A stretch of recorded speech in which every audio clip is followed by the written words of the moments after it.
Welcome to the I Create Daily podcast. I'm LeAura Alderson. And I'm Divani Alderson. We're your co-hosts on this journey of creativity and productivity. I Create Daily is for artists in every genre of creating, from musicians to writers, crafters to inventors, bloggers to entrepreneurs. I Create Daily is a movement for creators serious about your art. If you're into creating anything, this podcast is definitely for you. Thank you so much for joining us on this journey. Hello and welcome to the I Create Daily podcast. We are doing a coffee break, which is one of our shorter in-between interview style shows. And so we're going to keep around 15 to 20 minutes. And today... Max, it might be less. It might be less. Yeah, it might be less. It's just spontaneous, so yes. We'll see how it goes. We'll see what comes up in conversation. And we generally discuss a quote, which LeAura is about to read. Okay. And so I'm LeAura. And the quote that we're going to talk about today is very short, 3 words, and it is immersion eliminates diversion. And it's really potent and powerful if we consider that it's really about focus, and that in order to focus, we need to immerse in what it is that we're working on. So the concept of multitasking, as I'm sure you've heard, while many of us assume and think that we can, and many of us are able to do multiple things almost at once, the most minds, even the ADD, ADHD minds, like some of us have, like many creatives have, many entrepreneurs have, are not literally capable of focusing on more than one thing at a time. So by that, what we mean is you may be focusing on something, but the moment something else, like that notification drops on your screen, that focus has shifted to that other thing, and it then takes minutes. And there are varying studies that show about how many minutes, or varying descriptions. I've heard a different number of minutes, and so I'm not going to guess. I'm not going to say. It's like a 15 to 20 to 10 minute range generally for like an average across the board. Well, that seems high to me, and we've heard. Well, it depends. It depends on how good you are at getting back into the flow of something, or how intensive it is, the task that you're doing.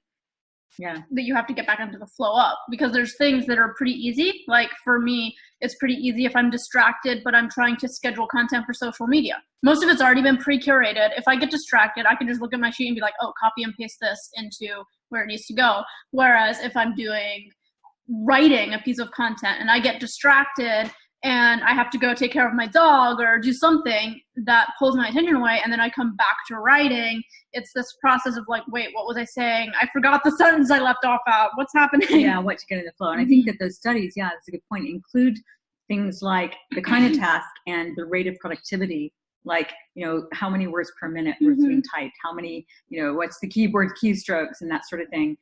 Versus how long it took to get back into rhythm. So so we're going to take this conversation in a couple different ways. So one is the concept of multitasking versus focus, and the other is the concept of how to essentially have more ideas and more creativity in your area of endeavor or chosen, or like what the area that you want to work more fully in.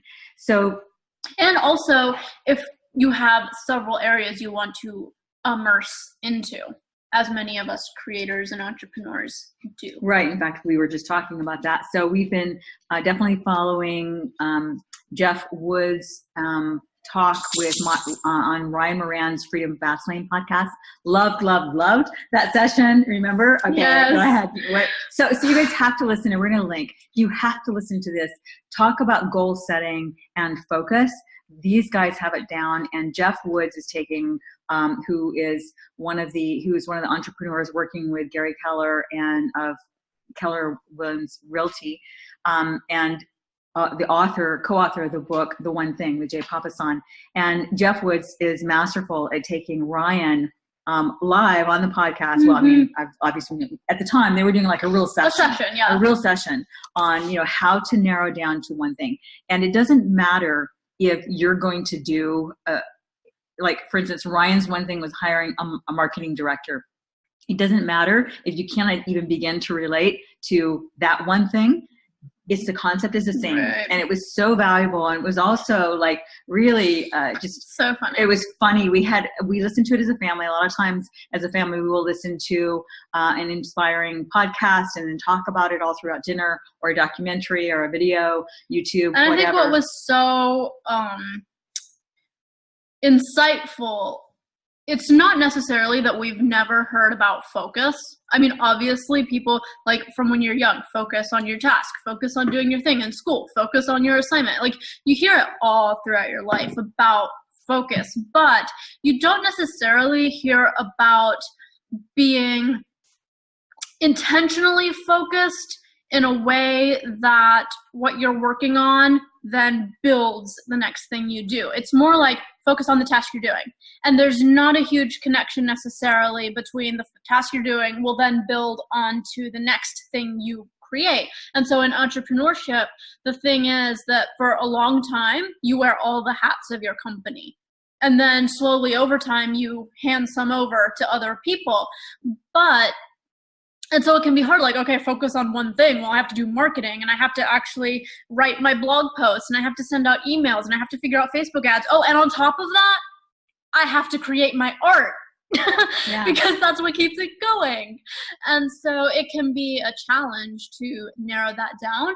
And when we listen to Ryan and Jeff walking Ryan through that process, so many things clicked into place that were like, that makes sense. Yeah, and it was also hilarious because Ryan is just adorable. He is just an amazing entrepreneur, multimillionaire before the age of 30, and now has the vision and the goal of bringing, I don't remember how many people into millionaire status, like, I don't know, like 10,000 or something. I don't remember. I forget. It could even have been larger.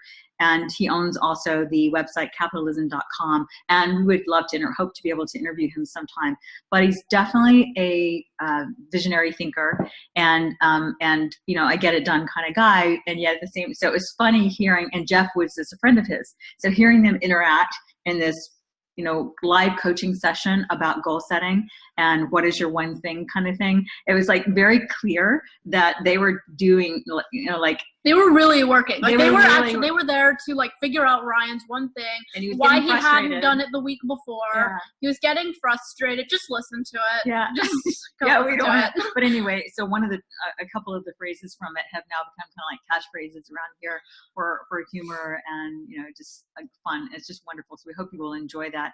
But speaking of focus and staying on topic, so immersion eliminates diversion. Oftentimes, so if you're already into creating a lot of things, then you know this. So we hear a combination of things from people those who are saying, you know, I was staring at the blank page and I wasn't sure what to write. Somebody was saying that they want to start writing fiction, but they're not sure how to start. And most people who are into writing fiction responded by saying you really just should start writing. Mm-hmm. And the reason is because immersion eliminates diversion and also generates ideas. Yes. So once you dive in and start writing, you know, the pen will begin to, or pen or the keyboard these days. It's funny how, I'm going to interrupt myself, but how in the past it was like romanticize the quill. Mm-hmm. And now it's like we talk about, you know, let the pen guide you, for instance. Oh, and yet, what? Yeah, like, well, but it's not like, now it's the keyboard. But it's the concept of whatever it is that you're interested in doing. If you immerse in it, then that is what you will end up doing more of. That's what will expand in your life. So another way of looking at it is we hear people talking about being frustrated that they're not able to do more of their art, what it is they're passionate about. Maybe they're still working a job, and they really look forward to the day when they can do more art, when they can write more books, when they can build more websites or create more code.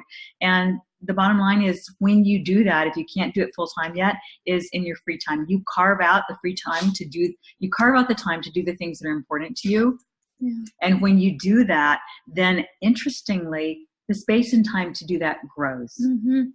And when you're constantly focused on the frustration of not being able to do it, you will constantly find other things to get in the way of actually doing it. Because the thing is, there's a lot of people who will say, when I retire, I'll go do X, Y, and Z. They reach retirement and you don't often hear about them doing X, Y, and Z. when they say that, when I'm done with the job, I get my pension, I get the checks coming in, I will do this thing because I'll have time because I won't be working. Well, the reason that it doesn't happen, that those people don't end up doing it when they go and retire, is because they've trained themselves for so long to think of their thing that they want to do as something they have to wait and do someday. And so their brain and their mindset and their whole psyche, when it gets to the day, they've not trained themselves to do what they want to do, to create the thing they want to create, to go on the trip they want to go on. Yeah, that's a great point. It brings to mind the concept of meditation. And there are entrepreneurs like Tony Robbins, like Gary Vaynerchuk, whom we've mentioned a number of times. And they are entrepreneurs. They are incredibly capable, mental, focused entrepreneurs achieving massive things in the world. Both of them tend to say that meditation isn't for them, that they tried it and it just doesn't work. And our observation is that many entrepreneurs, it's almost like the living in the world of the mind, and business building is in and of itself a kind of meditation. They are building, so it's like part of the thing with meditation is it is designed to develop the mind and space in the mind so that more ideas can flow and more light, as in ideas, consciousness can flow, can descend into the cavern of the mind. And when it is that, whether it's entrepreneurs or artists, really in a way it's one and the same, because artists are creating something that didn't exist, and that's what entrepreneurs do. They create business, and artists create art, and writers create publications and books. And so it's all a creative process. And when you immerse in that, and I know that everyone listening can probably relate to that from the standpoint of being in the zone. And it's was it Sir Ken Robinson,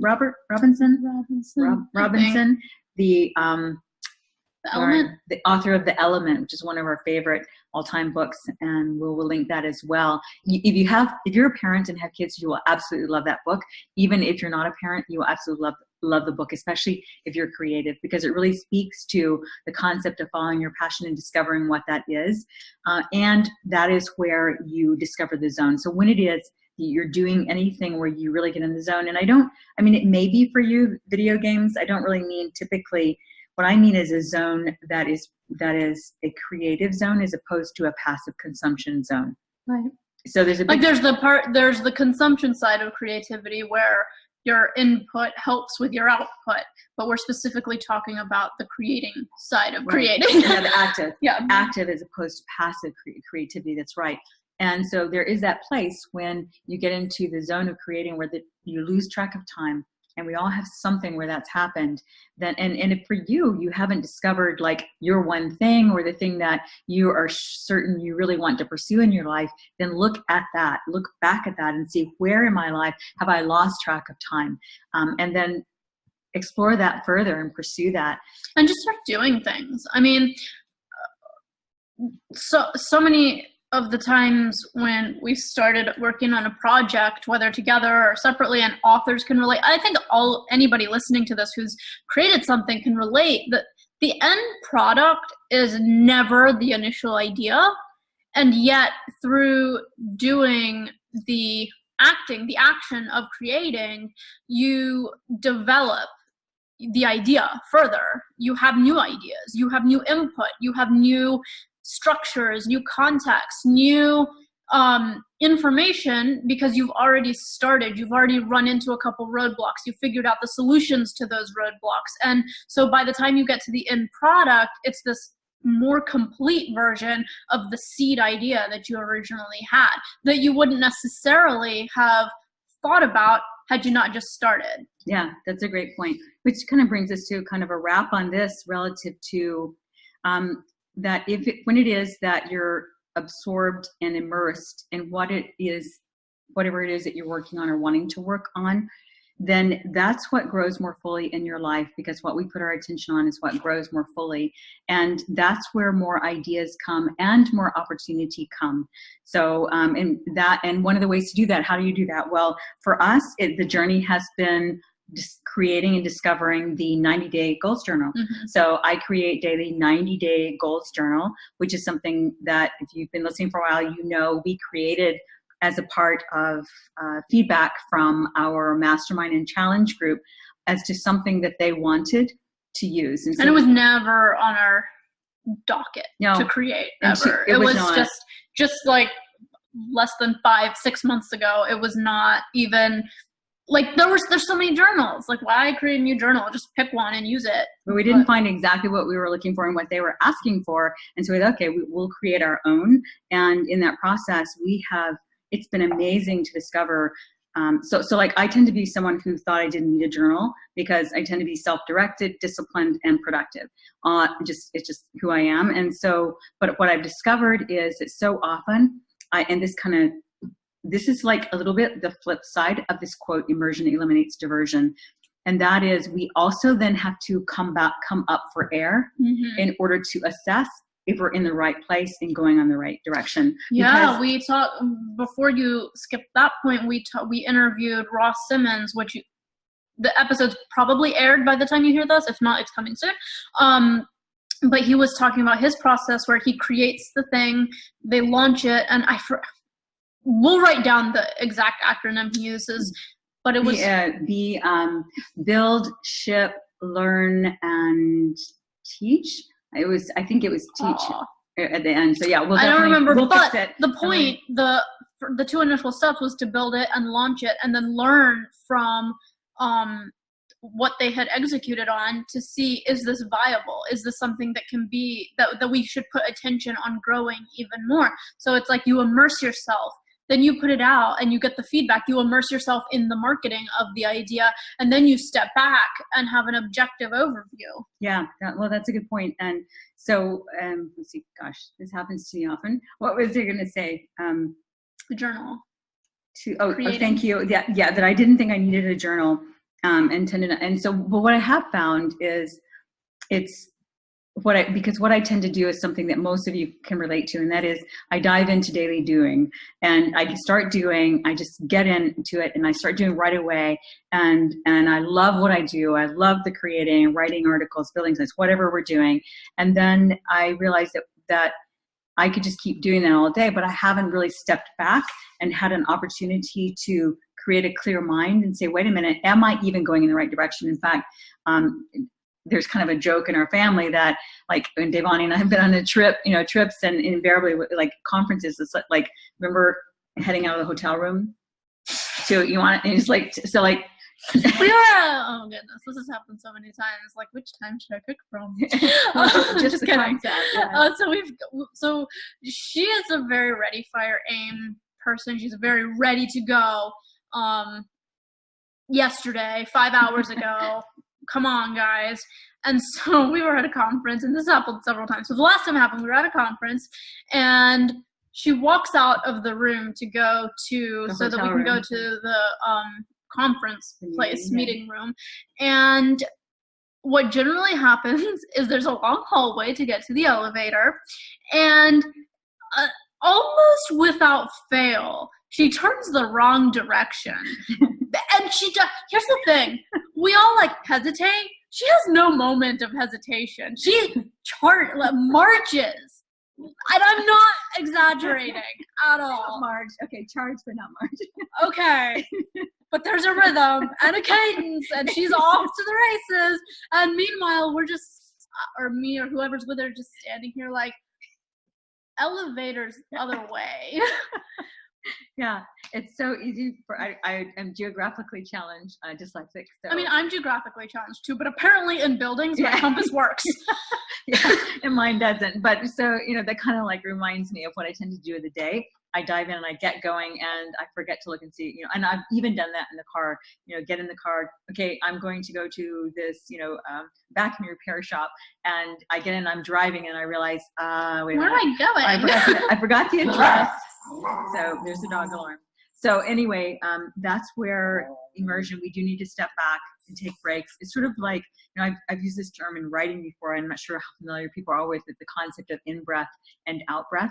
So in meditation, for instance, again, there's on the in-breath, typically it's a slow inhalation, and then recommended to be a pause, and then a slow exhalation, equally with then a pause on either side. And it's sort of like the in-breath is the taking in of knowledge and information. The out-breath is the creating and bringing it into existence.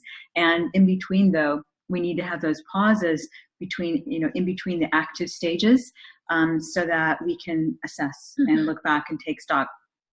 So yeah, I think that kind of covers that topic. But if you're struggling with anything, just know that if you immerse in it, and if it is that the issue for you is that you're too immersed and you can't even, you're not even allowing the diversion, for instance, of building your business. Like, you may be painting so many paintings, if you're a painter, that you have a room full of them, but none of them are getting sold.